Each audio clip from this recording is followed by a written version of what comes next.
Hi ವಿದ್ಯಾರ್ಥಿಗಳೇ, ನೋಡಿ, ದ್ವಿತೀಯ ಪಿ ಯು ಸಿ ವಿದ್ಯಾರ್ಥಿಗಳಿಗೆ ಇತಿಹಾಸ ಎಂಬ ಒಂದು ಪರೀಕ್ಷೆಯಲ್ಲಿ ನಿಮ್ಮ ಪರೀಕ್ಷೆಗೆ ಈ ಕ್ವಶನ್ಸ್ಗಳನ್ನು ನೀವು ಸ್ಟಡಿ ಮಾಡ್ಕೊಂಡು ಹೋಗಲೇಬೇಕಾಗತ್ತೆ. ಮೋಸ್ಟ್ ಇಂಪಾರ್ಟೆಂಟ್ ನೋಡಿ, 10 ಅಂಕದ ಪ್ರಶ್ನೆಗಳಿವು. ಈ ಕ್ವಶನ್ಸ್ಗಳಲ್ಲೇ ಬರೋದು. 6ರ ರಾಜಕೀಯ, ಸಾಮಾಜಿಕ, ಆರ್ಥಿಕ ಮತ್ತು ಧಾರ್ಮಿಕ ಸ್ಥಿತಿಯನ್ನು ಕುರಿತು ಬರೆಯಿರಿ. ಬುದ್ಧನ ಜೀವನ ಮತ್ತು ಬೋಧನೆಗಳನ್ನು ವಿವರಿಸಿರಿ. ಅಶೋಕನ ಜೀವನ ಮತ್ತು ಸಾಧನೆಗಳನ್ನು ವಿವರಿಸಿರಿ. ಗುಪ್ತರ ಕಾಲವನ್ನು ಭಾರತದ ಇತಿಹಾಸದಲ್ಲಿ ಸುವರ್ಣಯುಗ ಎಂದು ಏಕೆ ಕರೆಯಲಾಗುತ್ತದೆ?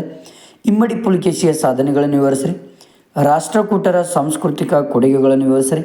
ನೆಕ್ಸ್ಟು ಮಧ್ಯಕಾಲೀನ ಭಾರತ ಇತಿಹಾಸದಲ್ಲಿ ಮೊಹಮ್ಮದ್ ಬಿನ್ ತುಘಲಕ್ನ ಆಡಳಿತದ ಪ್ರಯೋಜನಗಳನ್ನು ವಿಮರ್ಶಾತ್ಮಕವಾಗಿ ವಿಶ್ಲೇಷಿಸಿ. ಅಕ್ಬರ್ನ ಜೀವನ ಮತ್ತು ಸಾಧನೆಗಳನ್ನು ಸಂಕ್ಷಿಪ್ತವಾಗಿ ವಿವರಿಸಿರಿ. ವಿಜಯನಗರ ಕಾಲದ ಧರ್ಮ, ಸಾಹಿತ್ಯ, ಕಲೆ ಮತ್ತು ವಾಸ್ತುಶಿಲ್ಪವನ್ನು ವಿವರಿಸಿರಿ. ಆಧುನಿಕ ಭಾರತದ ಇತಿಹಾಸದ ಪ್ರಮುಖ 10 ಅಂಕಗಳು. ಭಾರತದ ಮೊದಲ ಸ್ವತಂತ್ರ ಸಂಗ್ರಾಮಕ್ಕೆ ಕಾರಣಗಳು ಮತ್ತು ಪರಿಣಾಮಗಳನ್ನು ವಿವರಿಸಿರಿ. ಸರ್ ಎಂ ವಿಶ್ವೇಶ್ವರಯ್ಯರವರನ್ನು ಆಧುನಿಕ ಮೈಸೂರಿನ ನಿರ್ಮಾತೃ ಎಂದು ಕರೆಯಲಾಗಿದೆ. ಭಾರತದ ರಾಷ್ಟ್ರೀಯ ಹೋರಾಟದಲ್ಲಿ ಗಾಂಧೀಜಿಯವರ ಪಾತ್ರವನ್ನು ಚರ್ಚಿಸಿ. ಇಷ್ಟು ಬಹಳ ಇಂಪಾರ್ಟೆಂಟ್ ಪ್ರಶ್ನೆಗಳು ಇದು. ಓಕೆನಾ? ಇಷ್ಟು ಪ್ರಶ್ನೆಗಳು. ನೆಕ್ಸ್ಟು 5 ಅಂಕದ ಪ್ರಶ್ನೆಗಳು ಭಾಗ ಬಿದಲ್ಲಿ ಬಿಟ್ಟಿದ್ದಾರೆ.